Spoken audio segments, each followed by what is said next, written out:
You're listening to the One Up Network, and this is the One Up Years podcast for Friday, October the 13th. And man, we've got one hell of a show for you today. Overpromise and underdeliver. Well, okay, we have a really crappy show for you today. By the way, there it is. Wait till you get to the creamy nougat center. This show marginally better. Marginally better, right? Tangible difference from last week.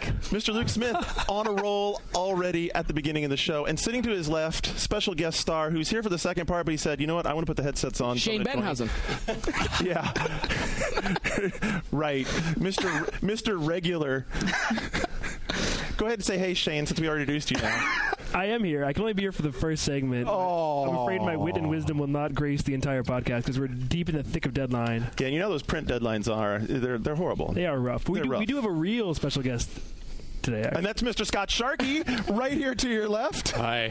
Live from Retronauts. Scott Sharkey, staff writer, professional 8-year-old. Yeah. That's quite a professional. But wait, there's more. There is more. And that would be from Rockstar Games, Mr. Geronimo Barrera, producer extraordinaire on Bully. And the Warriors. And the Warriors. That's right. Thank you guys for having me on. And not only that, he's rocking the Key Rockstar sweatshirt. Well, you know. It's very stylish. It's cold outside. Very stylish. We actually ran into Geronimo the other day at a barbecue joint, and I was randomly wearing the Warriors t-shirt. Not Wait, randomly. the place out on Gary? Yeah, it's good. Yeah. You live in the city? Yeah. He lives in the Sunset. Is that the t-shirt that came in a spray paint can? It came in a little bundle. But anyway, it's a really cool t-shirt. You know 95% of our staff all lives out in the Richmond. Yeah. I know. I mean, I grew up out in the Sunset. We live on the 38, unfortunately. We do. That for the 99.5% of you who listen to the show and don't live in the San Francisco area, the 38 is a bus line. That's right. Where was that guy who wrote us that note from today? It was like the bizarrest place, Kabul or something like that? Don't even grace him with the response. We didn't get any letters from anyone from any weird locations.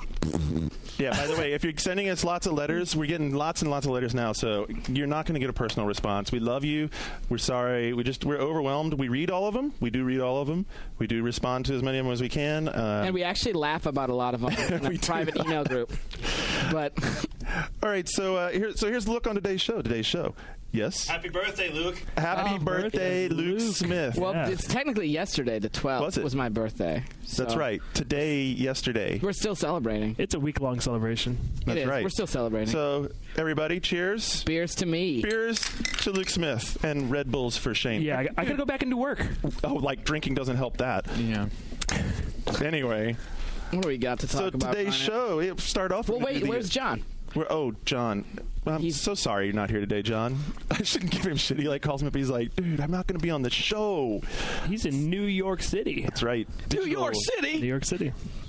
They don't make any salsa there. I'm glad that you took what was otherwise a subtle joke, peeled away the layers that made it good, and showed it to everyone. First of all, thanks for that. Way to dissect the frog, Garnet. It wasn't subtle. It wasn't subtle, and it wasn't good either. They apparently don't make cell phone towers there either. Not for Sprint. No. Yeah, so we can't really bring him in. We're going to try and Skype him into his cell phone, but the connection was really crappy the couple of times I talked to him. So, John, we love you. We'll see you next week. Until then, you just have to listen to the show like everybody else out there. And that show for today is going to be like our normal setup. We're going to have what you've been playing in the first segment. We don't actually have any of the reader segment because that's usually John's thing, and we kind of dropped that ball. So we'll just do an extended what you've been playing, and we'll roll right from there into the second segment, which will be with Geronimo. We'll be talking about Bully. We'll be talking about Rockstar, the creative approach in their games, all that kind of cool stuff. Following back in the third segment, Luke will hit us with news, and I don't even know if we'll hit everything. We have tons and tons of news stuff to get through here. So there's a lot to squeeze in. We're going to probably need some lube. Yeah, we're going to need some lube. So we better get rolling. First of all, before we go any further, I do have to we did get lots of feedback, speaking of feedback, about the iTunes issues. We understand that with 5th generation iPods, some of you guys who are trying to listen to the show are having some trouble with it rebooting. So we're doing our end. We need you to do your end. On our end, we are upgrading the official podcasting laptop to the latest version of iTunes. That should help a lot of you. If not, apparently what Apple's saying is if you want to listen to a podcast and you're having the reboot problem, turn off the equalizer in the menu, and it'll stop rebooting when you're listening to podcasts. The new version of iTunes reminds me of Firefox. It's kind of bloated. Yeah. It's kind of like iTunes started off really sleek and nice that they broke their own damn product for their own damn thing. Oh, podcasts named after the iPod. Let's break them. Cool. That's going to help us in the iTunes Music Store rating this week, Garnet. I was just trying to poke gently, and you just punching. Yeah, well, hey, it's, Did you play any boxing games this week? No, I didn't. However, I watched Skip play some very, very awesome boxing in Bully. Dude, What? Oh, hang on. I'm prying Garnet's tongue off of an ass. What you been playing, Garnet? Actually, it was really awesome, to tell you the truth. Okay, I mean, we'll get to it. What you been playing? What did you play this week? You weren't I wasn't here. I took 3 days off, and I will admit to willfully spending most of my time playing Final Fantasy, which was awesome. And I'm Final Fantasy 12, of course. Yeah, there's like 18 coming out this year, so. You know what's so funny is that people have been. I'm actually going to write a preview about this next week because I wanted to dig into the combat system because people have been all worried about the whole you don't get to play it and it plays by itself and all that. Dude, that's totally not it at all. Single penny arcade comic is going to set the opinion forever. It is, but you and I disagree on this, Garnet. We do. Really? We do. I don't know if you've read my review. I have not read your review. Well, it's in the last issue. The Gears of War. I just read that like a minute ago. Yeah. Yeah, and 8.5, right? That's what I gave it. I gave it an 8.5, which is a really good score. That was the low score, but it is the low score. I'm not surprised you are because that is a low score. That's not a Square. Oh yeah, Enix that's like a zero. Shane. That is like a zero. You're That's right. not a Square Enix score. It's an award-winning score. But I think you and Did I you give are it to Valkyrie Profile? Oh God, I just got a little sick. 8. Did you fucking give Valkyrie Profile and Final Fantasy 12 in the same I'm pretty score sure range? I gave VP2 an 8. I think. Okay. So what's the difference in the? What do you? All right, guys so what are we disagree on, disagreeing about? argue? Well, so the Gambit system is what you're getting at. You think that's brilliant, and even though it does, I think it's awesome. I think it's awesome because the regular battle system in that game is so mundane and uninteresting that the What? It is. It's like Final Fantasy 11 battles suddenly brought into Final Fantasy, in a regular Final Fantasy game, and whereas like Final Fantasy 10 and How many guys are you controlling in Final Fantasy 11? Because when I was playing it, I was just playing the guy I was controlling. I don't know. I was controlling about 9 guys. In Final Fantasy 11. Oh yeah, by yelling at them. No, but you're not controlling your other party members in the regular battles of Final Fantasy 12. That's like, You're not. How are you not? I am in my play. You can micromanage, but there's no need to because the Gambit system allows you to program your AI to where you don't have to do the battle system. Dude, all the Gambit system does is take care of the mindless bullshit that you don't want to do anyway. It's like You an really wanna MMO be without the clicking bad fight part. over and over again? But Final Fantasy 10 and 10-2 prove that battles don't have to be mindless. The regular encounters in those games are fun and strategic, and that is Final Fantasy 12 No, battles they're aren't. not. Yes, they are.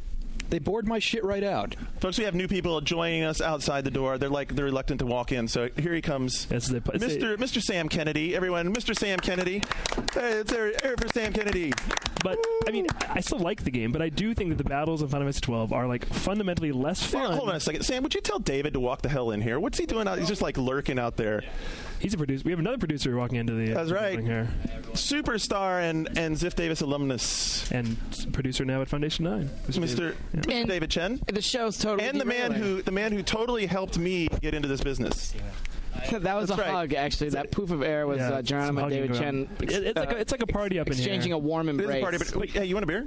Sure. But Garnet, actually, when the game launches, I know One Up already is planning a big, giant show where we all debate this in extreme depth. So I think we're all going to go to brass tacks on the Final Fantasy 12 battle system in a few weeks. So this isn't really the time and place right now. This is a pro. All right, but look, here's all I have to say about it is it takes care of all the bullshit you don't want to do regularly. You just have it do the bull crap. You have it do It's doing the bullshit, but you're still observing it and you're still reprogramming and you have to do all the interesting stuff. You don't have your spells on Gambit, do you? I have healing on Gambit. That's the first thing you're ever going to do. You can also have whatever. You don't have your nuker on that because you're picking like which element to attack against which element, right? Right. But the regular encounters and you have your missed knacks on missed attacks are worthless once you get past the first. Yeah, they're useless. Yes, they are actually when you get past the first like 15 hours of the game. So are the summons. They're completely worthless. They're underpowered. They're overpowered initially and underpowered at the end of the game. Wrong. No, you're wrong. Wrong. You're wrong. Oh my God! Wrong. Okay, I'm stopping that. That's enough. You're both wrong. Because whatever. You're both wrong. So I also played. Kiss later. I also played Sid Meier's Railroads. Seriously, That is a game. there. That's a game for your demographic. Fuck off. Isn't the PS3 launching with a railroad game? That's called Railfan. What's it called? Railfan. Which I actually played at. Is this another computer I totally train played simulator out it. of It is Japan? totally a Oh, computer. Jesus. And dude, it has live video. They actually videoed the I've seen Japan this. Rail. Yeah. It's awesome. It's like you're just driving down the conductors. Yeah, I think someone needs a nap. Awesome gameplay. Garnet's half a beer in. So do you play with a single button? Uh, It's go, not You go. just tilt. You're steering on the tracks. You have to set the throttle. You have to set the throttle. It's got all these positions. How the fuck do you play a train game without rumble? That's what I want to know. How do you play a railroad game without the fierce vibration of the tracks underneath You have to sit on the controller, yeah. But you can have this to look forward to. It'll be a very economical game to play because the controller won't have cost you so much. Moving right along. What have you been playing, Luke? Oh, I'm still. God, he doesn't play games. I don't. No, last week you liked games again. I did like games last week again. I liked games a lot recently. Halo again. Yeah, no. Yesterday I was playing Halo Combat Evolved and Halo 2 at my desk. Oh, for Christ! And then I I've been playing still. I finally got to play Lego Star Wars again. Why did you just bite the fucking bullet and play Marathon? Because I know. It's so hard to look at. Seriously, is that what's stopping you? Yeah, that's the only thing. Is it's just so hard to look at. That's funny. I feel that way about Halo. Hey, Sam, could you come take Scott's headphones? I just threw them off my show. Your show? Whenever you get a show, I guess you can do that. Yeah, I just took over. It's his birthday. It is. It is his birthday. That's true. So we'll be saying goodbye to Scott Sharkey. I'm kidding. No, and then so I finally not really. Yeah, not really. So I finally got back to Lego Star Wars 2, and that was like after 3 weeks of traveling. It was a huge hit. It sold like combined 750,000 copies its first month. Yeah, well, that's the thing. They released a press release the week that it did, the week after it shipped, and said it sold 1.1 million. Oh wow! So I mean, may have shipped it. That's huge. They did really well. Otherwise, I haven't had time to play a whole lot. I really want to play Final Fantasy 12 though. It's a matter of just finding the time. You do. I do. Were you not here that week when I talked about how? I totally did. I not talk about that on the air? Maybe. How I was really I feel like a single player RPG. I'm pretty excited to play it. 12. It's good. And I just got my Burning Crusade beta actually. So I'm about to jump in and unquit from World of Warcraft. As much as I love Lego Star Wars 2, this kills me with every Star Wars game. It's like, oh god, we got the Lego license. Let's make a racing game. Why don't you build shit out of Legos? Well, I agree. I mean, there was that Blockland Freeware thing where you actually go online, you have a bunch of players, and you build shit.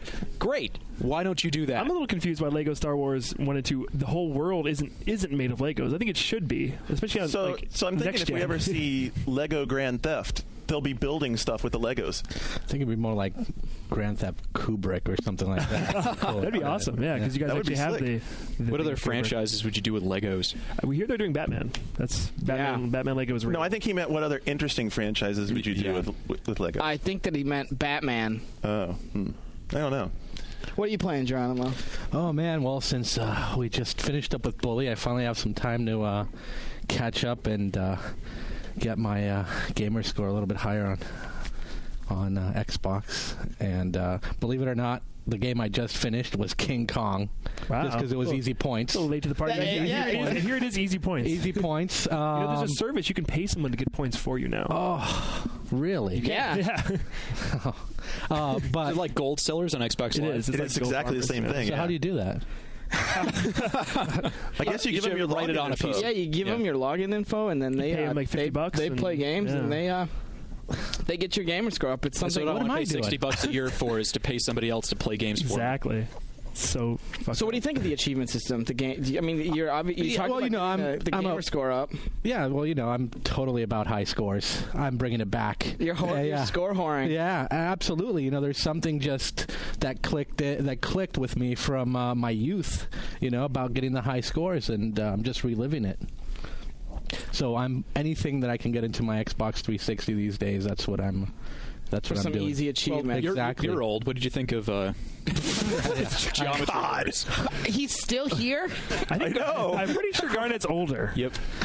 Yeah, no. And proudly so. I vibed on Geometry Wars. I thought it was pretty cool. That Hexix that comes with the that's all right. Once you get into that, it's a pretty smart game. The colors are too close. Kind of a chick game, though. It's got shapes.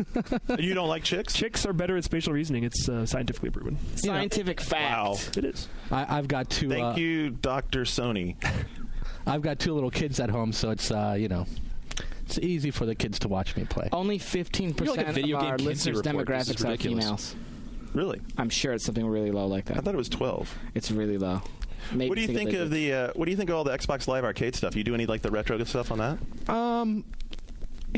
I buy it just because I'm a collector of that stuff. It's there, but it's not what I want next gen. That's not the way I think next gen should be going.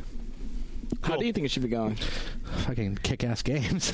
You know? You don't think Let's save that for the second Pac-Man in HD is fucking next gen and awesome? You know, I paid the $5 to get the side panels. Nice. Sharky, playing? What you playing? I'm not playing GTA clones right now, and I'm back to feeling you. pretty good about that. You're over the GTA clone. no, you're After like 7 in a row. You're the go-to guy for GTA clones. Well, whose fault is that? Did you set them up to that? No.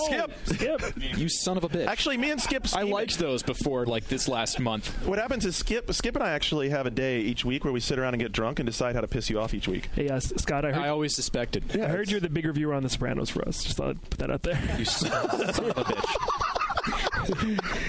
That's actually that. I think you gave me I can Reservoir Dogs confirm too, that. didn't you? Absolutely. So what else? What was the fucking list here so far? I got Saints Row, I got Scarface, I got Just Destroy All Cause. Humans. God, No, I didn't do Godfather. Just I did a Cause. bunch of previews on that. I did Should we Just get him- Cause. I'm fuming Maybe we over can here, do by the another way. retrospective on Godfather. He's or not something. talking about your game as a clown. Did you hear what- We'll get to that in a second. No, that one actually Vibes said wasn't, about and that was refreshing. Of course, I'm Yeah. not doing the review on that. Thank you, Skip. That was Greg Ford. You liked it. Oh yeah, that's why you can't have me do it. You lose your reputation, man. Shane, you have an issue coming out, so you've probably been playing a lot of stuff for review. But I what can have. you talk about? I've been playing Mortal Kombat Armageddon. Is that what I've seen you and Brooks That's what play? you've seen. Yeah, and I've reviewed the Oh, last God. 3 Mortal Kombat games, and I'm kind of widely known to be the lowest Mortal Kombat reviewer in the world. This is like the lowest of the Mortal Kombat games too. That would be your tag on Gab. I'm still playing it, and I haven't really come up with my official score yet. But I think the core fighting game is actually slightly improved this time, which Well, that's- surprised. except which it looks like surprised So me. what'd you give the last I game? get laps on a 5. Slightly improved on a 5. Sounds So- like a buy. So we'll see. Come on, how many versions of this game have they thrown out there? A lot. Sounds like a they have day very, one. They have a very rabid fan base, very loyal. So we'll see. I've also been playing. Seriously, I thought Mortal Kombat was something you like didn't cop to playing. It's like wearing Zubas in the '90s. You just, no, I never If touched you go that. to the Heartland, you'll find a lot of fans. Oh, fuck the heart. All I have to know is, does it still have fatality? Oh, you make your own this time. You Oh, it's design your brilliant. own fatality. Oh, good. That's exactly the sort of power I Or need you like go into in my Maya and games. make up I an want animation. waffles and a smoke fatality. Check it out. Pin drop. Yeah. Other good things to review, like the new Dot Hack. It's more of the same. What else have I been playing? Oh, but last week I got to go play Ubisoft's racing games for Wii. I got to play the 4x4 off-road one. Did you get to use the wheel? Did I miss Shane getting demoted because he got all the shit? What the hell? Yeah. Well, did you hear the podcast a couple of weeks ago? Did you see the one-up show? Reparations in next month's issue of EGM. Speaking of that, We actually could have used you on Retronauts last week. We were talking about how the PS3 is the new N64, and we had like nobody defending it. yeah, you guys are idiots. You're all a bunch of idiots. And like, what's funny about these? There's no answer. I'm going to get back to those Wii games in a second. But I'm gonna get back to these. what's funny about that one-up show you're talking about, not the one-up show we were just discussing the next-gen stuff. Victory. No, not that one. Oh, The one last week we were just discussing. Oh, what that we was a all good thought. one. That was a yeah, great but like one. you guys all felt like you owned me. And, I like, didn't say that. And like think I was so John- not owned. If anything, you guys were ganging up on me like a bunch of goofy little fanboys yourselves, and I was the voice of reason again. The voice of reason. I'm Yeah. excited for Genji. I am excited. Hey, Okay. Let's just. maybe I'll laugh about some game I've never played and make fun of it because I'm just an asshole. I don't know. Maybe. Maybe that's what I'll do from now That's a on. good response. That's good. I like that. Yeah. So about the Wii. So about these Wii Ubisoft, games. Did you play with the wheel? I did play with the wheel, and the wheel actually kind of works. It's heavy. It feels kind of fun. For the off, feels kind of fun. yeah, you're like doing crazy shit. You look stupid. But I dated a girl like that once. So the 4x4 game is really fun. Actually, you do tricks. It's kind of like SSX. It looks like a GameCube launch game. From like It looks that good. looks that good.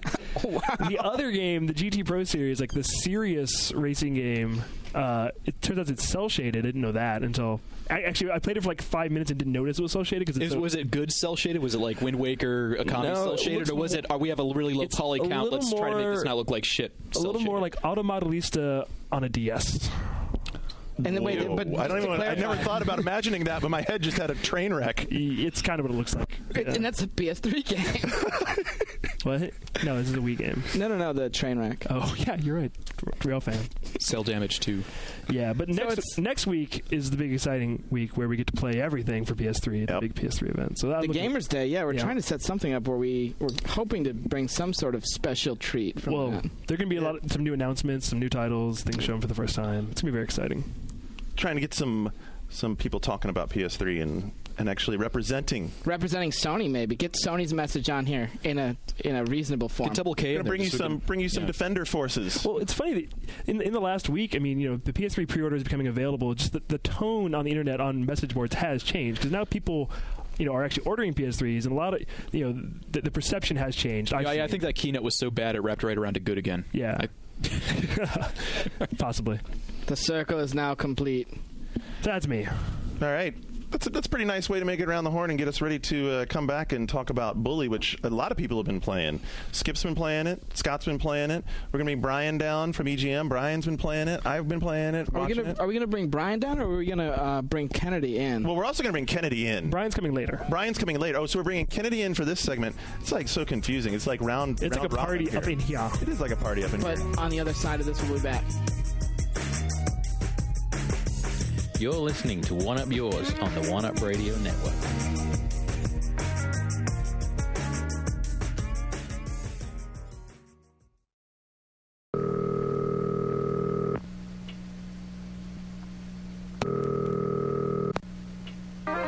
Hello, and welcome to the One Up Radio Network. If you know the name of the podcast you'd like to hear, press 1 now. You have selected Radio PM, starring the editors of the official U.S. PlayStation magazine.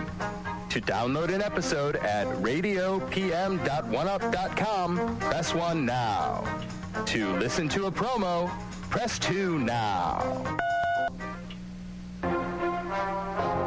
In a world ripped apart by war, only one magazine.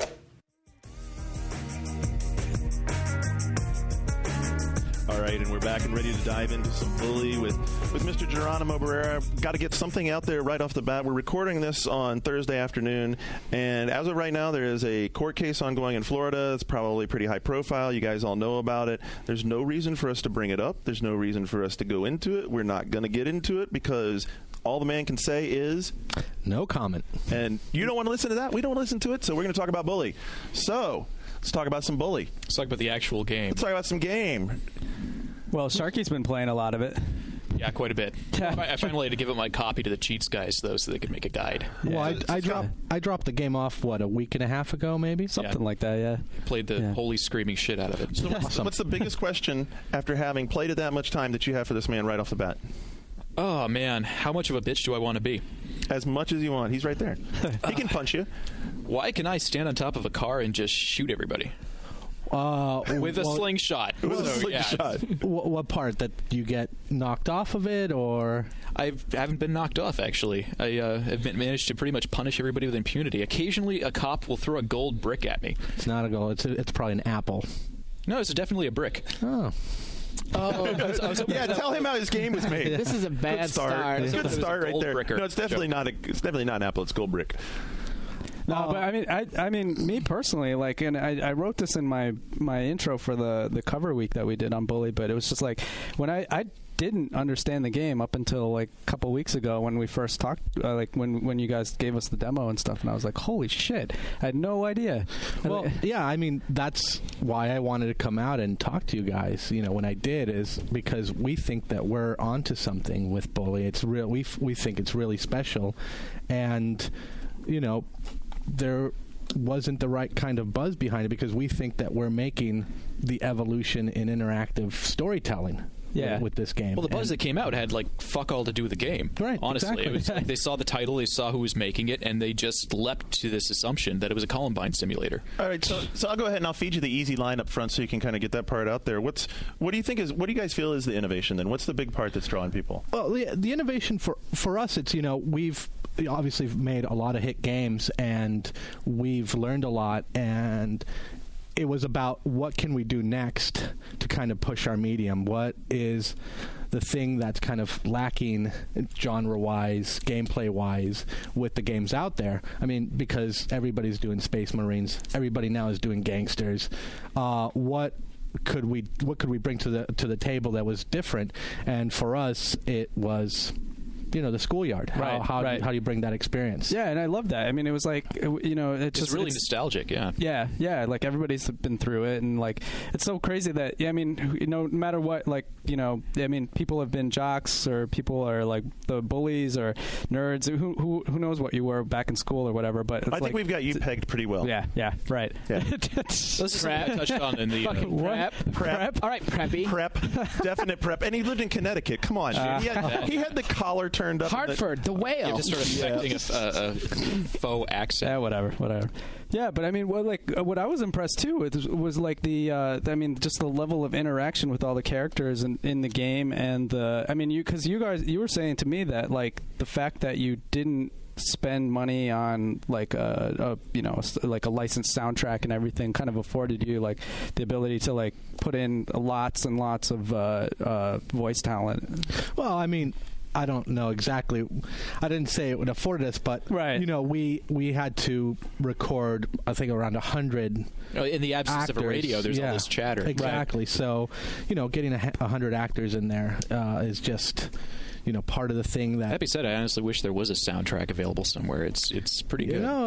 Maybe cuts of some of that. Sean Lee, who did the music's an amazing guy, and he did a fantastic job with this. It kind of reminded me like it sounded kind of like Dust Brothers, kind of had that like feel to it. Yeah. Anyway, he's done some pop stuff. I thought it was because Skip's been playing it all week, and as I'm walking back and forth to his desk to argue with him and point out different things on the internet, like the music in the game is awesome. Yeah. And the music, I don't know that I would say Dust Brothers. Theme is maybe a little too porno, but okay. But wait a minute here. We're getting into a bunch of regular mundane stuff. What's the innovation? What's the nugget of innovation that makes this Free World game not another Rockstar Free World game, but just on a schoolyard? Well, I think that what we're doing is what all the academics in our fields have been talking about, which is, how do you get that social interaction in where it makes a difference to the player? He feels like he's part of the world, not just playing the world. Right, okay. And there's so riff on that for a minute. What is the part that actually brings that interaction? What did you do specifically to bring the interaction? Let's start with just for the art in general. We never have generic Ped 8. It's not like we had here's Ped Head 3, Ped Body 4. It's like every character is a character, has a name, has its own unique voice acting. Mannerisms, things like that. So walking through the schoolyard, I don't see Jenny 7 times, 8 times. No, not like you would in, right, in another game. Right, in another game. Right. Yeah. So you're not reusing your assets. Okay. What else do you do to build that bridge? In terms of you actually go up to them and converse. You go and you lock on with the social system, and you can have positive or negative. Yeah, see, that's the stuff that like really, really surprised me, especially when I was like watching Sharky play too. Yeah. Like all the shit where you can like how you react, how you interact with them, and how they react. Yeah. I mean, if I'm not wearing any pants, they notice that. And say, right, hey, right. Nice pants. Right. And then like also, but like if you go to classes and you learn skills and stuff like that, you that changes how effectively you can interact. Yeah. And then the fact, like I was watching Richard play a little bit for our strategy guide, and like he was showing me some of the stats screens. Like you guys are insane. Like it was on and on and on. Number of pumpkins smashed. Every single thing you do in the game is recorded. Yep. Yeah. I mean, that's how we make our games. I don't see why people wouldn't do that, because it's there and people are interested in it. It's something that you're doing. So if you're going to do it, why not be rewarded? So I want to keep on coming back, because I'm going to keep on coming back to this and pushing you on this point. You just said that's how we make our games, and I think that's the part that people are going to look at this game and say, well, isn't this just Grand Theft or a Rockstar open world game like the Warriors in a new setting? No, I mean, we always push. Even if you went from Vice City or Grand Theft Auto 3 to Vice City, huge jump. Vice City to San Andreas, massive jump. And it's the same thing. We didn't sit around and go, let's make the Warriors was that GTA like. But it was open world. It was an open world game, and it does have a mischievous kind of bent to it. It's got it's got those similarities, right? But I mean structurally, it's still a very different game. Yeah. So when you talk about Bully being a big innovative game, I want to make sure that we talk about the parts that are innovative and not come back to some of the stuff that are more mundane games have. Yeah. I think with the social system, the story, the writing is incredible in the game. I think our writers did a great job. Dan Hauser and Jakob up in Vancouver. What was the source material for the story? Where did that come from? Oh man, from our lives. I mean, we've all been to school. We've all had crazy teachers. We've all had crazy friends, and done interesting things. So we've all spent a week sleeping on the ground in a carnival lot. Not too far from the truth. Yeah. All right, so if that's like how you put it all together, what were the hardest pieces to bring together then? What was the hardest part to put together about the social interaction system? What pushed you beyond what you had done in the previous games? Making it act right, making the behaviors feel, because we're not driving cars, we're not going 100 miles an hour down a road. You're riding a skateboard, you're on a bike. People have to be more believable in the world. So that was a big challenge for us, is to make sure that they didn't look like zombies, that they looked like school kids. I had a really great moment. I found a bum, and I was pointing the camera at him, and he got really, really pissed off. And as I was backing away, taunting him with the camera, smile, take a picture, get the hell away from me! But you're following me. It was like that one Wonder Chosen bit. It was perfect. Because that's what people do. Yeah. I mean, I get the feeling. I get the feeling it's almost like an homage to kind of almost like a John Belushi film. I was saying while I was watching Skip, this game gives me a lot of feeling of like Animal House, but with like the Bully guys. Does that sort of stuff influence you? What are the influences? Yeah, I mean, definitely anything from our, from when we were kids that we watched or read. I see a lot of Fast Times. Lots of Fast Time. Breakfast Club. For me, it was Degrassi Junior High. Yeah. For the UK guys, it's a lot of Grange Hill. Missed that one. Yeah, it's tough to find out here. But, our lives were filled with, this sort of drama, if you will. And we thought, well, why can't we do this in games? It just seems natural fit. Well, but I think the reason people say you can't do that in a game is because it doesn't feel natural. And wait, what? Because it doesn't feel natural, right? Because that's what people because it's say. Too real?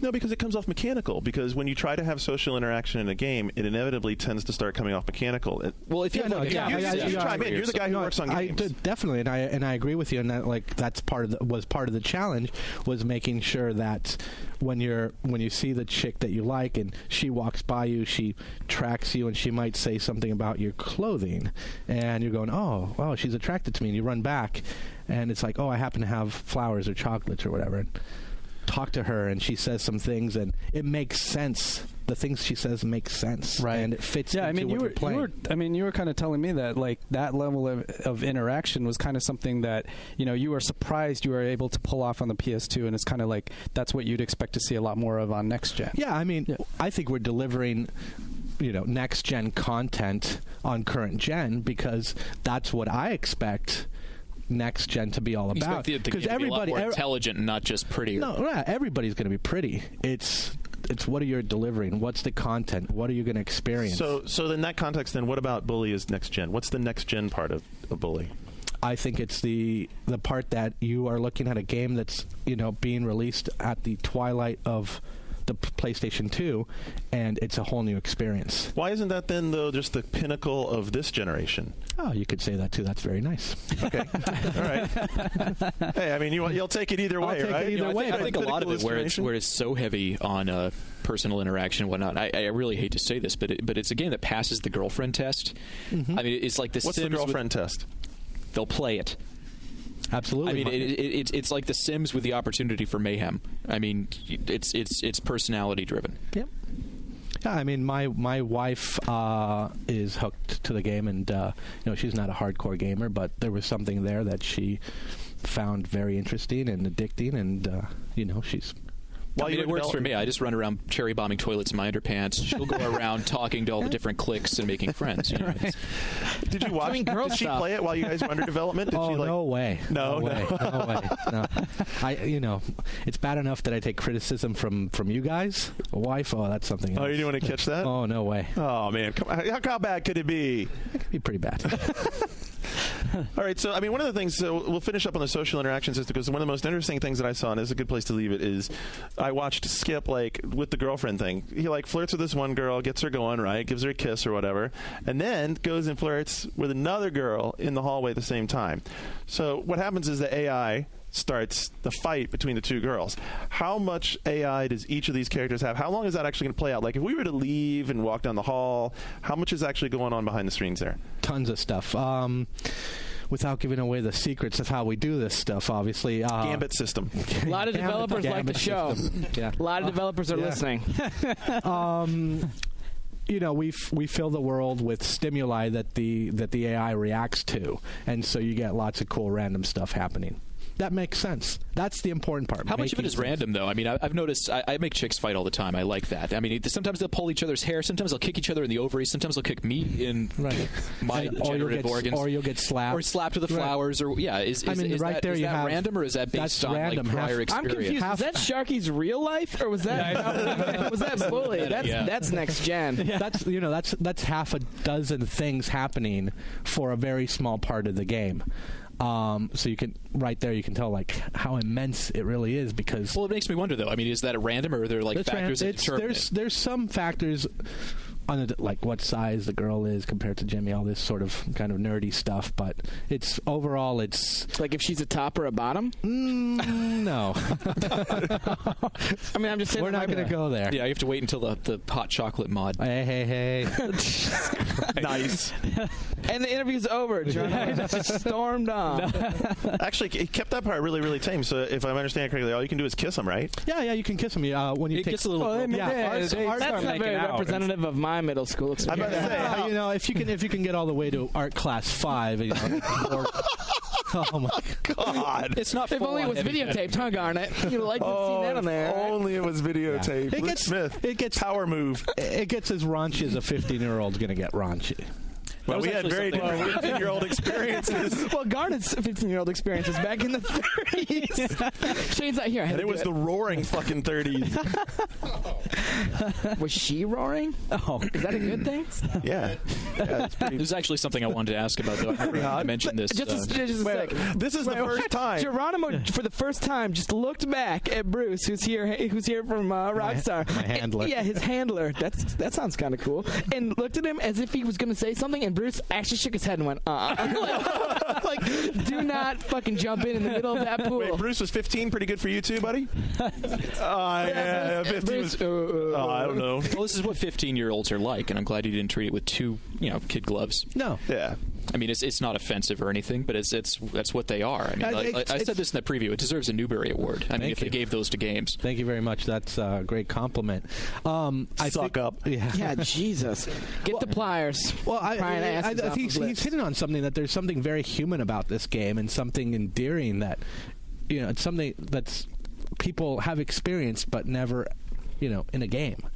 Is that a million years in the future when we're all brains in vats and they have required playing lists instead of required reading lists, I think this would be like Catcher in the Rye. Hopefully. Is that what you're talking about when you talk about how this game is like next gen on current gen technology? I mean, what is a next gen? We'll go ahead and start into like that maybe a little bit. What does a next gen game need to be? How does Bully represent what the direction needs to be for that stuff? I don't want to bash people's games, obviously. Well, that's actually what we were ready for you to do, because next gen sucks. Yeah, no, it's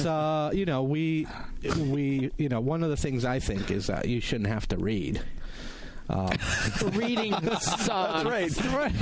It's overrated. It's way highly overrated. No, Catcher in the Rye comparison doesn't matter. No, but I think you have to deliver more than what's being done on PS2 or Xbox or GameCube. Right. So what you're saying is in a lot of those games you have your occasional cutscene or whatever, and then when you get into the gameplay, the next person you talk to is text. Yeah. Text boxes. It's got to be seamless, man. It's got to go from cutscene to gameplay. It should all blend into one. The only thing that really did get to me is as much as social interaction is important in the game, the storyline is still very linear. Yeah. I mean, it's not. This isn't Fable or Black and White or anything Molyneux got his dick in. It's actually hi Peter. Still goes straight in a line. We're still buddies, man. It is somewhat straight in a line. It's up to the player to figure out what he has to play and what he doesn't have to play. Mm-hmm. But the thing that we did is we wanted to have a really strong narrative because we wanted to, like, when you're a kid, the world revolves around you, man. And in Bully, when you're a kid, well, yeah, we wanted the player to make sure he wasn't lost in the world. You know, we needed them to know that they were at what part of the story they were in, what was going to happen next, how they can plot that out. So it was important to us to make sure that the story not only made sense and was cool and fun, but that it was always within walking distance. If you know what if for people who play the game know what I'm talking about. One other thing I wanted to ask, actually, does the game doesn't have a PC release, does it? You mean a politically correct version? No, I mean like a personal computer. No. How much of that is worry about modding? I remember I was playing the art game, and I said, well, how long until somebody puts a little porn in there? No, the thing for us is that we put all the resources of Rockstar Vancouver on this thing because early on we said, wow, this thing's cool. Let's make this really cool. And so, we allocated every single person we had available to this game. We even brought guys from the Warriors team over to help us out, and Well, you guys were originally going to do an Xbox version. I mean, what happened with that? Same thing, man. It's all about focus, and do you want to get something really cool and proper, or do you want to spread out your man hours? And it was all about focus. And I mean, the Xbox only sold 8,600 units in September, so it's versus like 300 and some thousand for PS2. So economically, it necessarily doesn't make sense to develop for the Xbox, considering the bailout of support.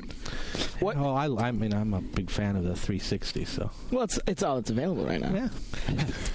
Jesus. Yeah, that's right. So I want to talk about, because one of the things is Bully's coming out extremely late in the PS2's life cycle. It's coming out sort of as like one of the last gasps for the PS2. You've got Bully, Final Fantasy 12. And God of War. Am I forgetting anything major? That's pretty much it. I mean, that's sort of it. So Don't worry, you'll get raped on the forums in about 10 minutes. What's going to dictate success for Bully, for Rockstar, and for you guys? Well, first of all, that's good company to be in, I think. And if you can achieve the level that those guys are achieving, you're definitely with a game that doesn't have a huge number at the end. Yeah, there you go. Exactly. Wait, original IP? Holy shit! For us, it's the passion of making these games, and it just happens that we started doing this thing on the PlayStation 2, and that's what we wanted to do. Well, how much pressure was there to? That's something that happens a lot of time in a game like this. It's coming towards the end of a life cycle of one. How much pressure was there to maybe jump ship and go to the next generation of consoles? Obviously, we would joke about it, but PlayStation 2 is an awesome machine, man. We were there at the beginning. We want to be there at the end. I still, pick up games for it when I find cool stuff. It's an amazing machine. And your team was definitely had a lot of players who had worked hard on PS2, right? So No, they were a PC developer. Really? Oh, that's right. Yeah, they were like the barking dog guys. Yeah. So how did they get molded into a... That's pretty bizarre. How did you mold them into a PS2 development group? There were some rough waters there for a little while, right? Yeah, I mean, there's rough waters no matter what you do for anything. Tough decisions, all that kind of stuff. I mean, the thing is that, we like I said, we brought over some guys from Toronto, from our Toronto studios that worked on the Warriors. We used the Grand Theft Auto engine. We got help from the North guys in New York, who heads up most of our productions, did an amazing job with the music, the dialogue, recording the voice actors. It was a group effort. Warriors has come up a couple of times. What did you pick up in Warriors that moved over and helped Bully become a better game? The combat system. Absolutely. Yeah. Hi, Sam Kennedy, now employee of Rockstar Games. I'm going to let Geronimo answer, okay?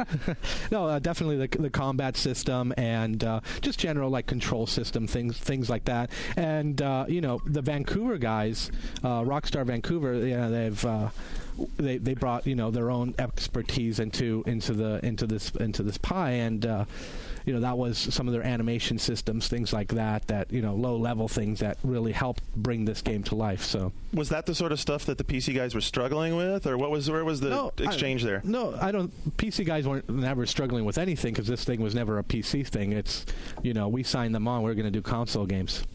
All right. The PS2 is a pretty familiar development platform, too. I mean, at this point, yes. Yeah. I mean, if you're doing this for, PS3, it's, what the fuck do you do with 6 processors? For the 4% of our listeners who don't know when your game's shipping, what are the details on your game? The Bully will be in the stores on October 17th, which is this coming Tuesday.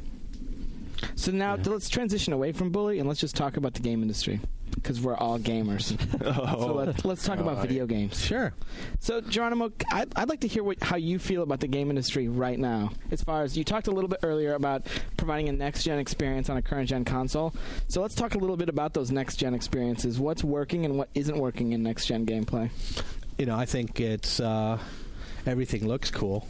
There's nothing that I've bought or played that I was like, oh man, this looks like crap. Well, and just from Pac-Man. Multiple $1 million making transparent earlobes on Tiger Woods, then it better look good.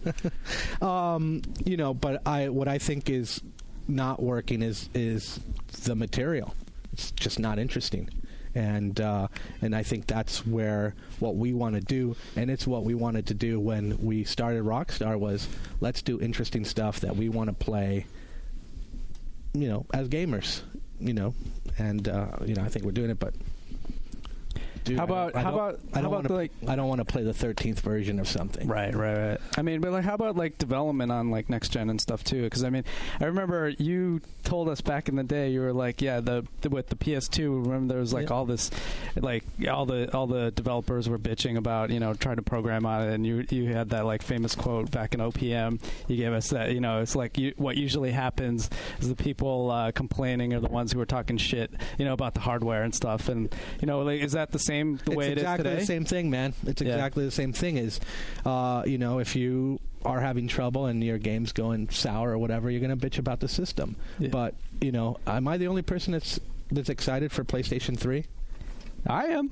Luke isn't, but I'm definitely not. I'm not excited for a 17-pound, $600 brick with fucking Genji as a launch game next year in 2007. Yeah, of course. Yeah, it's going to take some time, but that was PS2. Yeah, I mean, look at the second generation. That's Xbox 360. Xbox 360 stuff. The next generation stuff looks amazing. Yeah, it looks, and there's actually innovation happening, and that's the exciting part. Where do you see that innovation happening? And how would you like to? How would you like to be involved in a project that fits into that innovative spectrum? Like I said, I think a lot of it's going to be with AI, and the worlds look real, they feel real, but do they act real? And I think that's the real key for next gen developers. I don't think we're really seeing enough of that. I mean, you're seeing you have a dragon, Ace Warhawk. It's really pretty now. That's most of it. I mean, pretty much the only game I've been really looking forward to next year is BioShock, and that's just because it's AI centric. Mm-hmm. There's some themes in Bully that are like intimacy. Like one thing you're talking about, you just can walk around the entire world, right? So that's a big difference from the Grand Theft series, because you can't walk around that whole world. Oh, right? You could. But I mean, it's not a setting that has that same sense of intimacy, that same. Right. It doesn't have to be sprawling. You can actually get to know every little bit of it. Right, and you also starting to work in a big chunk of morality. Right, that was important to you. That's part of that. How does that project what your creative direction is? What kind of creative direction do you guys want to take as you move into next generation? Oh, I don't want to give away too much, obviously. Nobody listens to this show. It's just a little podcast. Thanks, Garnet. Like I said, I think that we're definitely going to outpace Hollywood in a lot of ways, and because we have. How do you want to outpace Hollywood? I just think we're making things that are more interesting, and people. I mean, for value-wise, a game at $60 is only $30 more than going to the movie with your girlfriend. Okay. So there's value there. That's still a lot of money, depends on the girlfriend, really. Right? $30 more. I mean, it's like double, right? Yeah, but you're versus 2 hours versus 60 hours of gaming. It's bang for your buck. Well, depends on what kind of movie it is. And again, depends on the girlfriend. Oh man. Wow. You got to hit it hard. Yeah.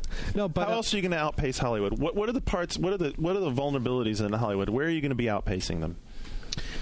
Is it story? I think action? Story. I think it's a new way of delivering the story. I think with visuals will be basically we'll match them with. I thought last gen was the Toy Story quality visuals gen. Somebody told me that too. It's just like Jurassic Park. I was sure it was going to be Toy Story on PS2. What's hey the man, deal? I got fed that line with the PlayStation 1.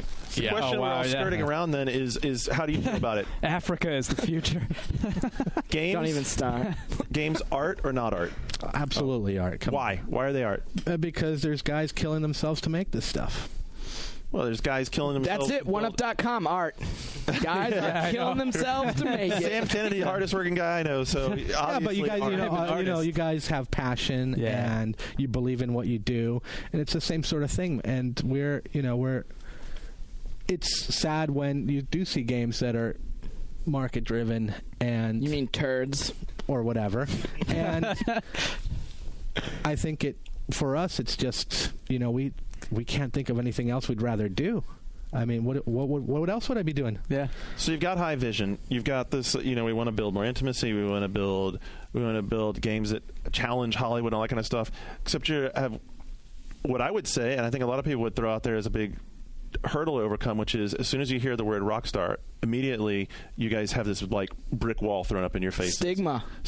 That's the word I would use. Yeah, and so I mean we get it all the time. Media people come and talk. We were talking about this when we were walking up the street a little while ago. People come up to us and they ask us about a Rockstar game. The first thing they start asking is, how violent is it? How's it going to be the downfall of civilization? How many babies are going to be ruined and have no life and future because of this game? What's it like having this creative vision? How do you guys deal with that on a day-to-day basis when you have this stuff you want to do? We still sell loads of our product. We still make stuff that's cool and fun, and the people who play it realize that we're not making Columbine simulators. Right. We're not making whatever. But how difficult is it for you to then maintain your creative vision, knowing that people are going to come at you right off the bat, knowing that people are going to be asking you the same stupid questions they've been asking you for however many years? It's just one of those things that you just have to deal with. I think as this industry is growing up, the people who now like for me, the first console system was a Atari in the living room, and now my kids, they're playing GameCube. And it's just a matter of time before, the old, don't judge a book by its cover gets turned to don't judge a game by its cover. It's going to happen. I guess being old, I've heard that expression a long time. When's that really going to happen? I mean, I've heard that for a long time. When do you think that's going to happen? It's going to happen in our lifetime if that's the kind probably of when I'm your age. What do we need? What does the game business need to do to grow up? We have to wait for the previous generation to die. No. Working on it. Yeah. Garnet Lee, ladies and gentlemen. No, you'll beat me there. Probably. I think it needs to be accepted. You guys obviously are on the forefront of, seeing what's coming out, and you realize that, this stuff is legitimate art. And it's only going to be a little while before, you can discuss a game over dinner. Right. The thing is, the art discussion is such a non-issue. Yeah. It was something that was brought up by a judge saying, well, it doesn't communicate ideas, so it's not protected by the First Amendment. Well, why the hell are you trying so hard to get rid of it if it can't communicate ideas? Right. Well, no. I was just at a conference this afternoon, and one of the panels was about mainstream media, New York Times, et cetera. Like how they were editors from these papers who were talking about how or writers for these papers who were talking about how their editors don't understand games at all, and that's their biggest challenge. So getting any coverage in these papers is tough for them because no one understands games over there, and they're just kind of waiting until give it 5 years or whatever, and then they'll be running the show over at the New York Times or whatever, and then finally we'll get proper games coverage in the mainstream media. So we just hope that happens before they find a cure for death. So I have a question. If there comes a time when, in heaven forbid, when Rockstar ceases to exist and development companies come and go, we're going to talk about one that disappeared in the next, or is disappearing in the next segment. What should Rockstar's legacy be to, one, your average consumer, and two, your hardcore gamer? Wow, that's a amazing question. What should be our legacy? That we made stuff that was fun, because that's what we do. Bottom line, we're no different than Nintendo in the sense of we want to make fun stuff. We just happen to have our own ways of doing it, and we hope that people appreciate that. So we want to have the same notoriety as the Squaresofts or the Konamis or whoever. Okay. Are you taking that? No, that's pretty. If you want to pounce, Garnet. I don't want to pounce so much as I just want to say Squaresoft is notorious. How many game designers aren't going to say, "Hey, you know what? We'd like to make people know that we made something." That was fun. I mean, I've heard everybody from Japanese designers to European designers say the same thing. What do you really want your legacy to be? I mean, here's the thing. Like, the reason I guess I wouldn't object to fucking profoundly is because video games are supposed to be fun. So actually, interestingly, no, they're not. I mean, a lot of the games I really enjoy. Take the Silent Hills or everything. Those aren't fun. I mean, they're definitely engaging, and they definitely make you feel something. But they're not fun. I was talking to Inaba from Clover at TGS actually, and he was I asked him you look at a game like Okami, it's art. It's like you guys are really pushing. I mean, it's the same thing with films. I mean, you don't want Shawshank Redemption or. Yeah. No. But I asked him. I was like, "Do you want Clover? Like going forward, what should a Clover game be? Should it be considered art, or is that what you're trying to, is that the message?" And he's like, "No. I want our games to be considered fun." How about this? What point would you like people to remember? What high points would you like them to take away when they think about Rockstar? What image? We're not there yet. We're not there yet. All right, that's good. Yeah. Is it better to burn out than fade away? So then, what do you want to create in the next gen? What do you want to create in the next gen that people will see then? I mean, there's no secret that obviously there's going to be another Grand Theft game. What kind of stuff might theoretically potentially be considered for that? I would love to talk about it, but I can't. Right. Ain't no fucking court case about that shit. Bruce just bit his lip in the corner, and there's fucking blood streaming from the corner of his mouth. Yeah, I just, we just have to be taken seriously. That's the bottom line. And I mean this in terms of normal media, the mainstream media is, we're the same, what if Bully was a TV show or a book? Okay. Right? How would that be different? I mean, that's the thing about Bullies. Like, when we talk about games that appeal to a wider audience, I think that is one of them that has the potential there, because it's like, I mean, that's a subject that everyone's gone through. Everyone's been to school. I mean, as opposed to like other stuff like, other art. Well, I mean, to me, Bully is kind of an RPG, and it's like, instead of fighting dragons and whatever space monsters and whatever and like all these other ones with like spiky hair characters, here's a game where you're actually playing through school, which is a subject everyone's been through in their lives. When you're taking a realistic subject like that, though, it must be a lot harder to deal with suspension of disbelief. I mean, you don't have to deal with that in Final Fantasy. It's already out there. But I mean, if you're talking about a school, but I mean, there you have a lot more expectations. Maybe, but I mean, that's something that like anybody can pick it up and actually like want to play around with, no matter what. I mean, even if you didn't really get into the game or whatever, but you could at least pick it up. You can relate to it. You could relate to it. Yeah. All right, so we brought this thing all the way back around to Bully. We're getting ready to wrap it up here. Let's let you take it out with this.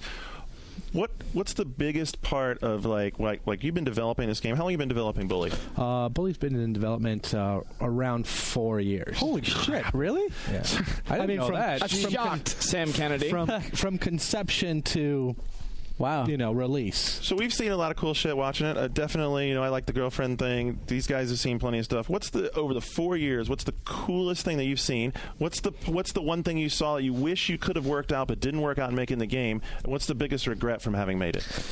Probably that thing Sharky was talking about, getting on top of the car and getting the golden brick thrown at you. I didn't even know there was a golden brick in the damn thing. No, seriously. This started off as an idea that a lot of people got excited about early on, and a lot of people were like didn't understand it. But I think the final product is something very special that we feel is going to evolve this industry. And to us, that's the ultimate, because that's what we've done with Grand Theft Auto. And it just shows that we want to keep pushing. We need to keep pushing, and it's gonna drive us further into the future. Next gen stuff. It's it's all coming together for us. How long do you think until THQ announces a high school simulator? Ouch! Nice, man. thank you. Yeah. Go big or go home, bitches. You want like a year? What do you think? I don't know. They're faster. I mean, did you guys feel that you like? I mean, you announced it, whatever, E3 2005 or whatever. But I mean, did you feel like, and then you had to go silent about it? I mean, was that too early or? No, it was actually we thought it being a new IP, we wanted to, hey, this is what's coming out in the future.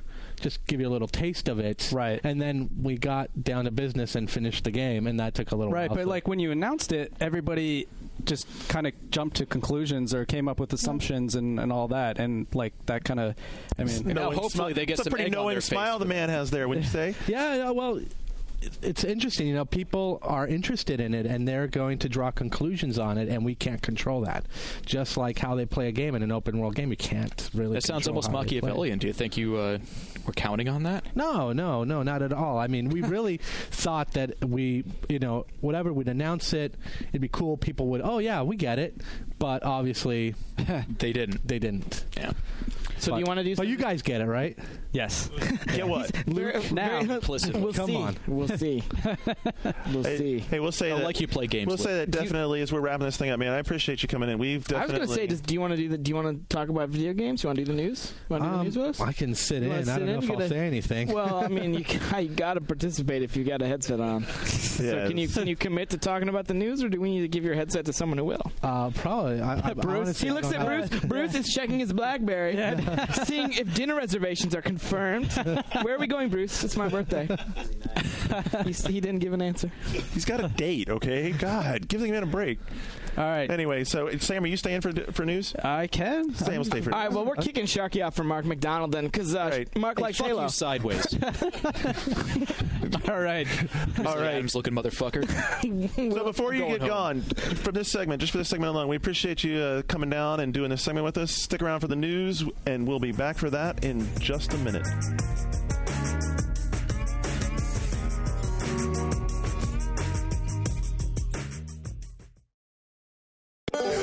Hey, kids! Podcasts are here. You been hearing about podcasts? You like podcasts? You been reading about podcasts? Well, we got a podcast. Jeff, don't we got a podcast? We do have a podcast. CGW Radio. CGWradio.oneup.com. What's that? One of those URL things? Podcast.oneup.com. Whoa. You can also get it at iTunes Music Store. Whoa, wow! Holy cow!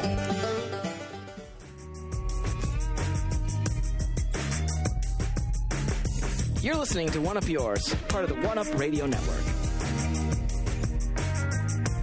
All right, we're back and ready for some news. And Luke, I understand you're going to start us off on kind of a sad note. Well, I mean, I said last segment that next gen sucks, but current gen sucks too, because Clover Studios, who just put out Okami, has been dissolved and is disappearing into the ether. You know, man, I was on vacation, and one thing I made a point to do was to go to EB to buy a copy of Okami. And what do I get for it? Nothing. So I've heard a couple of things about this. Like, one, there was that rumor going around about Inaba leaving Clover a few months ago. Right. And I was actually talking to Brandon Sheffield, who works over at Gamasutra today, just about this very thing. And he had talked to him recently, too, and kind of his sort of theory on this is that Inaba, who for people who don't know, is the producer behind a lot of Clover's games, Beautiful Joe, Okami, pretty much all of the majors, that he was leaving, and that this is their way of sort of saving face or what have you. But I mean, I think that's ridiculous. I mean, maybe it's a Japanese way of doing things, but I would think even if they have a major defection like that they would keep the name, because they have such a cachet. They definitely don't have the sales. Right.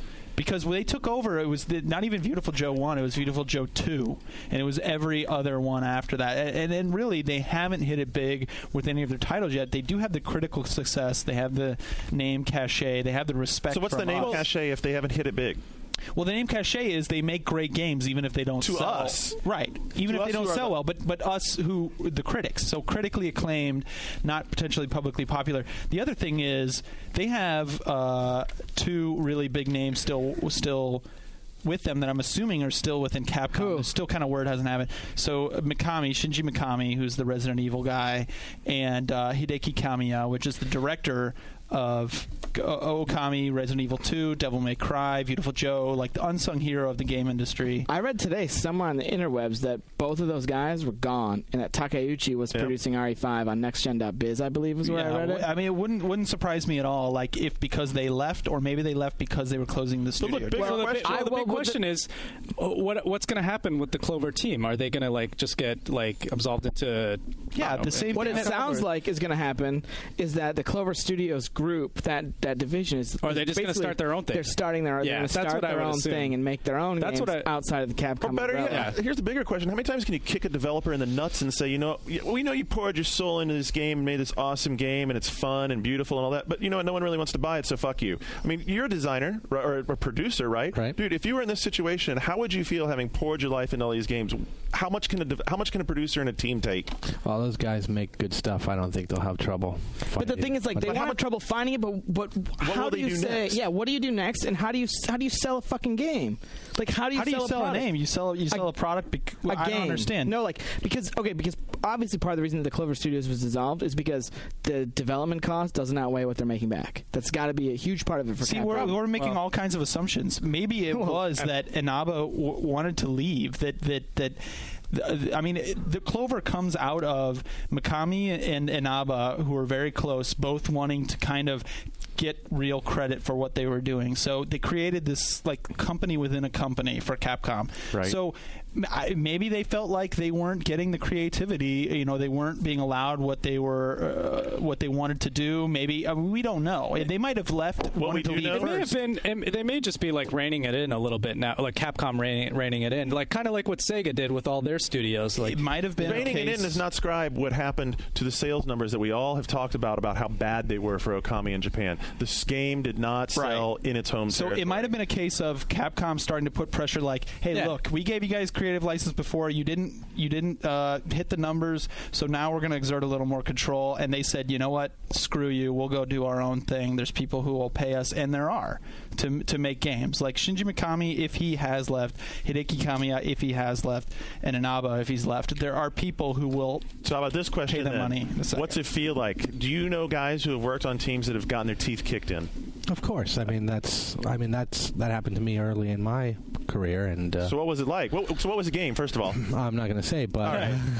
What was it like? Japan, the Forever Man. It was actually it was Oni. You know he was on Oni. The interesting part about Clover, though, is their games were critically acclaimed, but sort of sales didn't quite match up. I'm going to judge from the eyes that Oni might have been close to the heart. No. What I think what these guys will do is they'll find another home. They're passionate about what they do, and if they're not being supported, they'll find people to support them. I mean, the stuff they make is pretty amazing, so it's.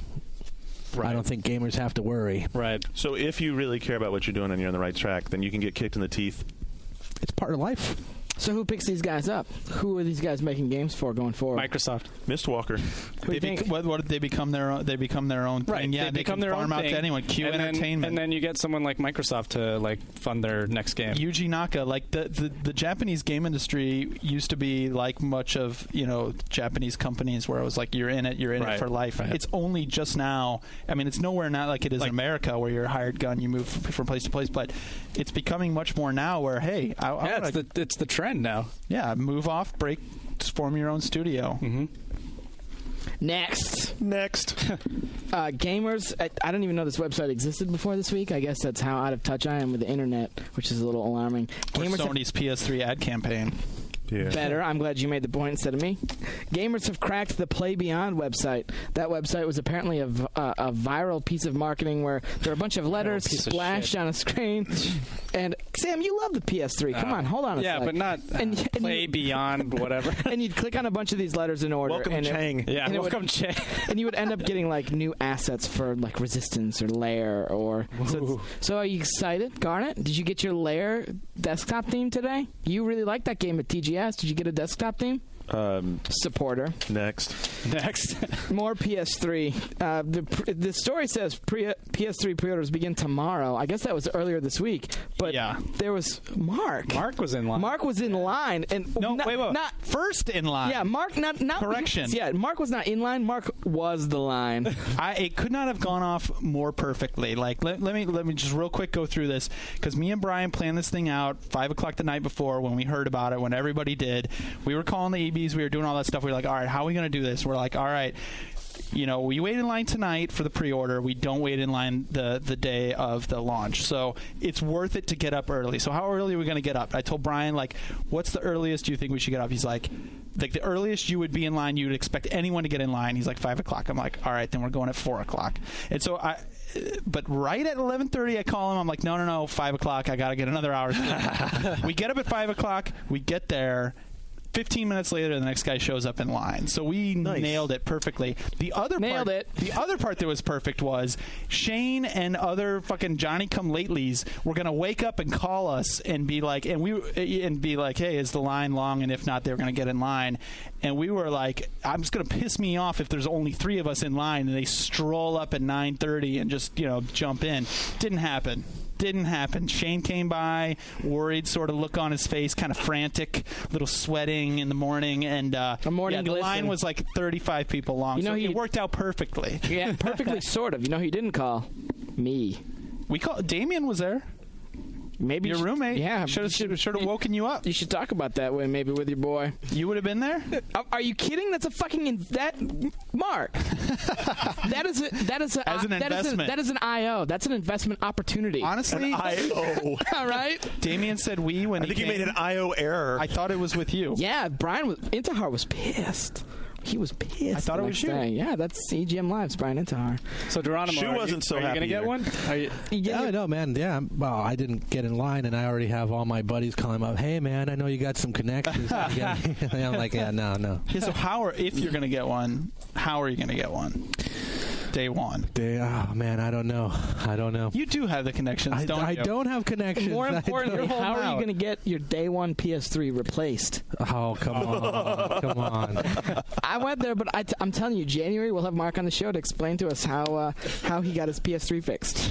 After it overheated. Another thing that PS3's got to fix, they're starting to fix, is their online strategy. And we reported last month that Xfire was going to be doing something with PS3 Online because of an earnings report, and Sony sort of emphatically denied that they were doing anything. Sort of emphatically, meaning emphatically denied it. SOE called me in a fucking huffy, throwing a hissy fit, the likes of which I hadn't heard since the week before his podcast, about how the story is totally fucking wrong. It's totally untrue, and you can't publish that. Pull it. And we said very kindly to eat a dick. What's up, Smoke? Fire? And it turns out that Xfire, my good friends over at Xfire, are making a software development kit for the PS3 Online that's gonna allow for the bridging of the gap for games and Sony's online. I think service. A tone should play right now that is the Luke is right tone. We'll have to get on that, but we'll figure something. Not that one. Actually, we need a new tone. I actually am ready for the T-shirts to be made. I'm ready for someone to design a Luke was right T-shirt, and I'm ready to sell it. But the T-shirts, how's that going to work on the podcast? There, I'm just going to sell it from Lucums.oneup.com. Yeah, but you hear, if you can't see right now, Luke is pointing at the Luke was right T-shirt. Yeah, so Xfire is making middleware for the PS3, and so is GameSpy, because Full Auto 2 is going to be using GameSpy middleware. Well, and the good news is everybody who's played PC games loves GameSpy middleware. Well, no, the good news is that everyone who wants to play PS3 that was pretty damn sarcastic. Skip's looking at me. Is going to be doing it through a variety of different methods, which some people are trying to spin as being excited about, but for me, it's a little bit discerning. Yeah. It's a little bit concerning that you're going to have like 8 different or however many different middleware providers providing your online experience, and your gateway to that sounds like it's going to be whatever the hell Sony's Online is. And I'm sure next Thursday when we're at the Gamers Day, we're going to learn a ton more about this, but it's still extremely concerning. Does that matter though, Geronimo? Like, should that be a concern? No. Why not? What does matter as far as online connectivity for consoles? I love online. Definitely is the future, but I'm still playing single-player games. So to me, it's not so important that there's an MMO because there's WoW out, or whatever you're into. Right. So it's not necessarily, it's not like all of a sudden all the WoW players are going to jump on board and go, oh, there's something. But if from what you know of PS3, should people be concerned about PS3's online problem? No. They'll do something cool. Why not? What makes you so confident in that? Have you been playing the PlayStation 2 for the last how many years? Yeah, but not online, dude. Not online. I bought the modem. Don't use it. No, but that was because everything came on. Like you had to get the hard drive. Yeah, exactly. It's and all that kind of crap. It's just kind of standard now that it's all going to happen. But isn't it kind of crazy that a game like Tony Hawk, which was when it came out on PS2, that was the big deal. It's online and everything, and then now the PS3 version won't have online. Neutered. Yeah. Yeah, a lot of the stuff we've been hearing sort of piecemeal is that developers are kind of having trouble coming to grips with the PS3 online, and they're not exactly forthcoming. And we of course haven't heard exactly how online works. They did a little run through in Tokyo, but it was very basic, and a lot of real basic questions still remain to be answered. And the Tony Hawk thing just kind of added fuel to that that's fire. Crazy. But remain to be answered a month and a week before launch. Well, okay, let's be fair. There was no Xbox Live until a year after the system shipped. Online wasn't a part of Microsoft's first generation. console. Right, but I'm saying, let's be reasonable. Right. Sony is sort of allowing us to see that there are going to be other options for developers. Xfire said that there are going to be lots of other Xfire said, we have a bunch of games that we haven't announced yet. They're going to include our technology.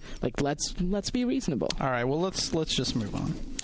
This is probably, in the time that I've been at 1UP, I think this is probably my favorite story that we've put in news. So if you haven't seen this story, please go read it. It's called The State of Wii Pre-Orders Across the Nation. And Dan Dormer, one of our freelancers, called EB Games, or GameStops, in every single state in what is the United States of America. Yeah. And I've sort of picked some of my personal favorite states that I want to run through. Calling different store employees.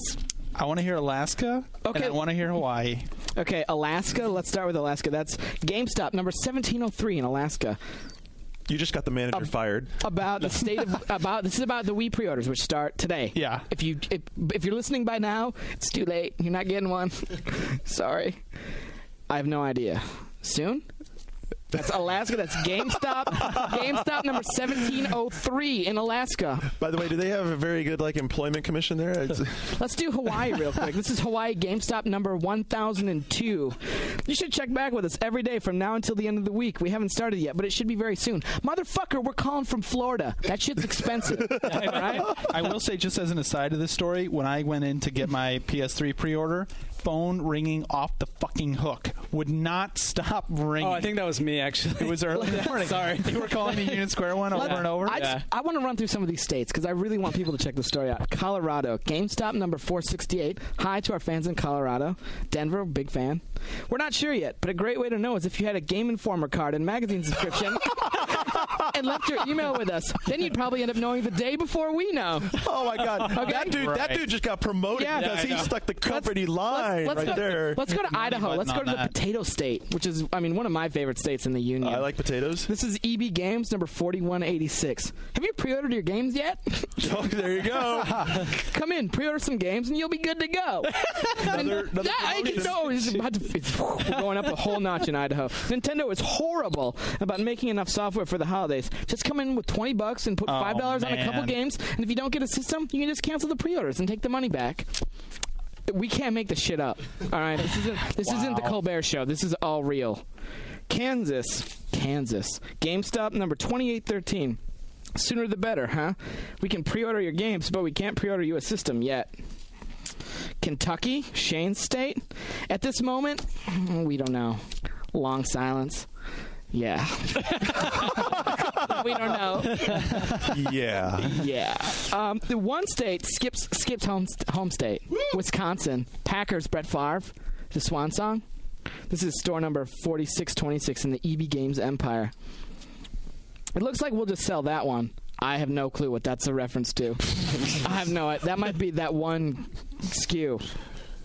Because there will be 2 to 4 million units available on launch day, and EB GameStop will be getting 70% of them. Nice. First come, first serve would be doable. Even a smaller store like ours would be getting upwards of 50 units day one. All right, here, you got to get. You know what you got to give me? You got to give me Texas, because that's where GameStop's corporate headquarters is. Oh, Texas is good. Didn't you work in Texas, Garnet? Texas. This is EB Games number 4527. I'm really not sure. Laughs. So, oh my God! That story is called "The State of Wii Pre-Orders Across the Country." It's by Dan Dormer, one of our freelancers.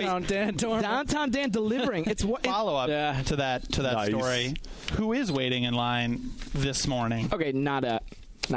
Anybody? No. 2 to 4 million available at launch. I'll be able to fucking get one. I think I might be. I'll just go to Target. Just to be safe. Double dip. I don't have to get there like an hour early. It's not 4 hours early. This is a box you're going to go to Target. If they've got as many as they say, you can be able to go to Target and pick it up, no problem. Let's keep talking about the Wii. But, Nintendo's really good about creating demand. Yes, and exactly. There's no way that they're going to have enough available. I think if you get there, and if we get there an hour early this morning, before the store opens, I think we'll be fine. And it's maybe worth that hour to guarantee one. I don't know. That's pretty impressive. He's going an hour early in the morning to pick up a peripheral pre-order.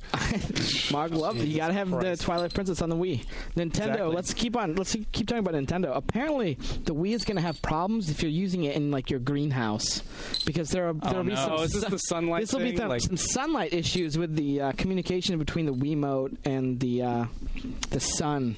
I thought I read on a story on IGN that they tested that with Ubisoft driving games and didn't have the problem. Another Nintendo executive told Kikazo, I believe, that yes, it's going to be a problem, but it won't be a big deal. It'd be like moving your TV away from having glare from when you're watching TV or playing video games. Speaking of Ubisoft, they've had a lot to say lately, huh? That's a good transition. Ubisoft is actually really leery of an EA takeover.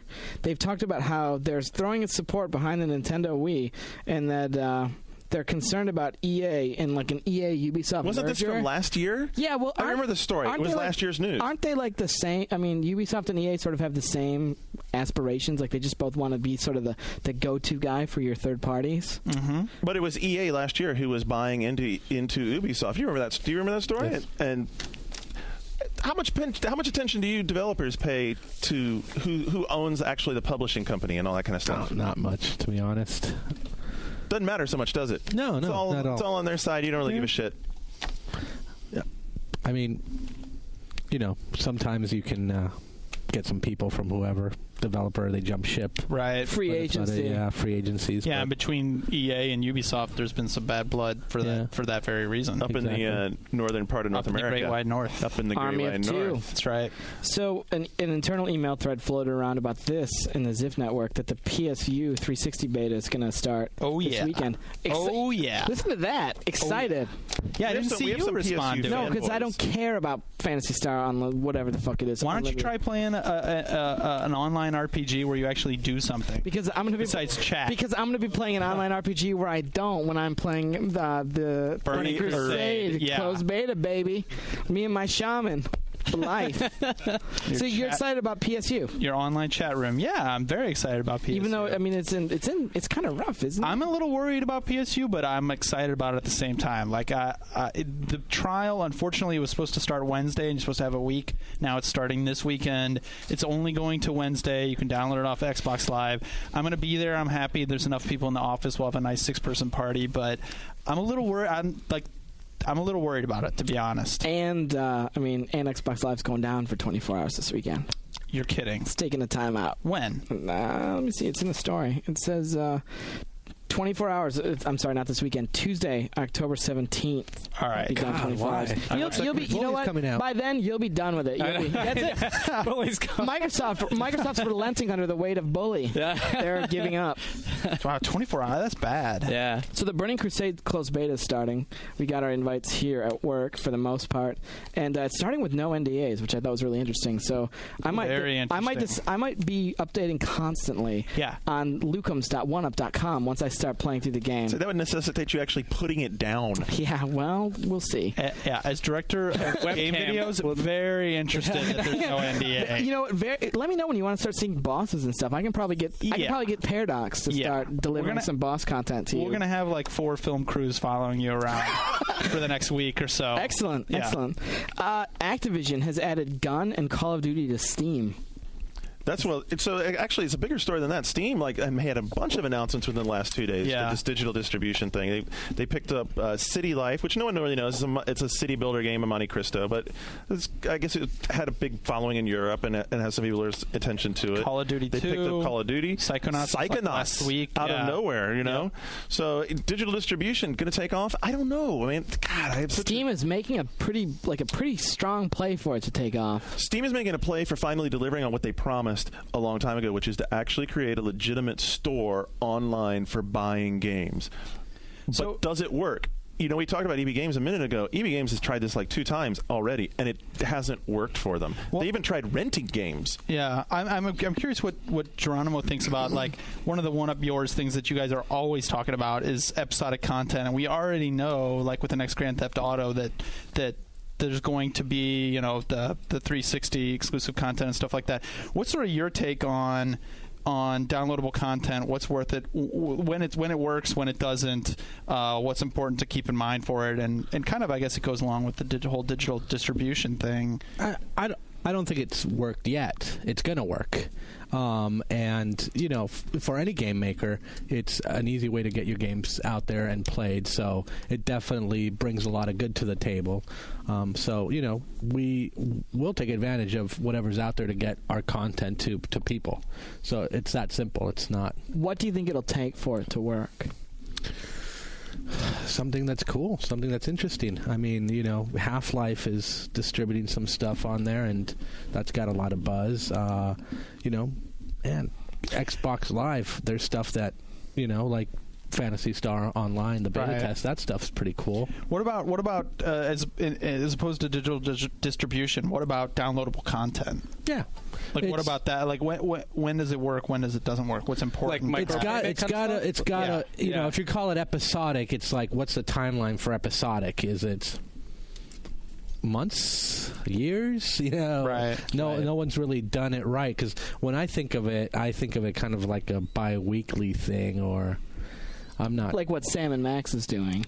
I don't know what Sam and Max is doing. They have a program that's like, I think it's Telltale Games. Yeah, it's Telltale Games. I think it's a content every month, but then supplemented every 2 weeks with something else.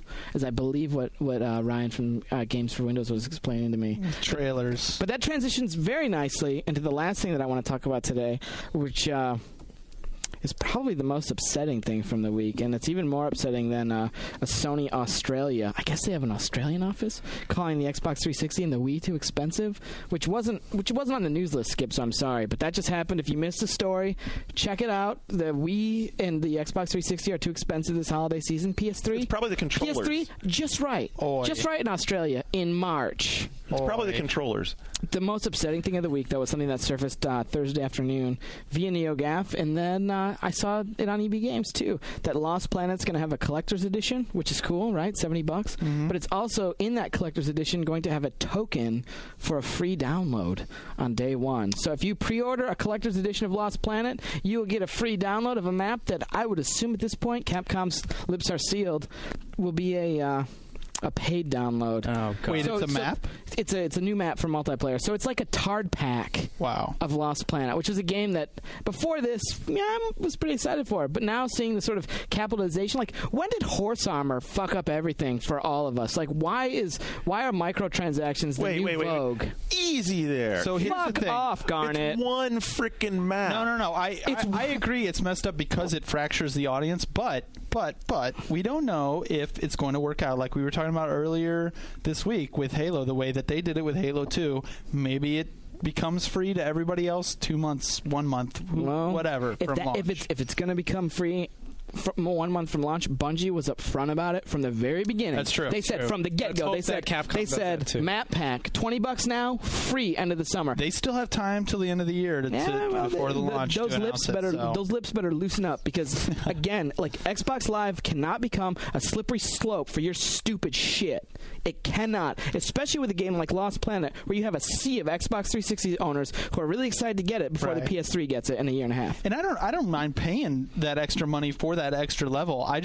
I more mind fracturing the audience, and I'm playing with my friends that didn't buy the deluxe pack, and then I can't play with them. And like we talked about with Halo, if you know it's coming down the line, you can deal with it. But if it's not, if it's just left over and they never get it, you're basically dividing your whole audience into the haves and have-nots. And you can't divide your whole audience into the haves and have-nots on a new IP. Are we having a 5-minute argument over one fucking map? Listen, it's not one fucking map. It's the principle behind it, you douchebag. if you fucking don't believe, turn in your headset and let's go. It's ridiculous. It's absurd. How does it discredit the single-player game? I can't talk about it. Why not? Because I can't talk about it. Maybe I don't understand. Maybe I know things about the single player game that you don't. I can't talk about it. I think that's a good place to end the show. Get us out of here. All right. So thanks to our special guest here, Mr. John. Thank you, Geronimo, for coming by today. Thanks for having me on. I'm a fan of the show. Sir. So that's what Garner was saying, was that you actually are a regular listener and you've had some sort of traumatic listening experiences. Yeah, man. It's very interactive, and not that I love listening to you guys. I think it's fun to hear you guys your opinions, but sometimes it makes me throw a speaker. So. Like who, Tahatsi, who makes you throw speakers the furthest? You, my friend. Yeah. Surprise. Shock and awe. I don't know. I mean, I guess Rockstar's a PlayStation developer. I'm sorry to disappoint you, dude. I thought that I had him right there at the end. I just couldn't. Fuck you, Garnet. Fuck It was that close, and he looked over him and he was like, "No, I'm not going to give you the satisfaction, bastard." You know what the sucks is we actually talked about the whole Lost Planet thing earlier, so you already knew what I thought about it. It's I should not talk to you about things ahead of time because I can't push you over the edge. Maybe we shouldn't talk before the show. I'm a little disappointed John isn't here. I'm a lot disappointed that John isn't here. We're all disappointed John isn't here, and it's awesome when he's here. Anyway, but he'll be here next week when we're back, and until then, you can catch us on boards.oneup.com, and we are out.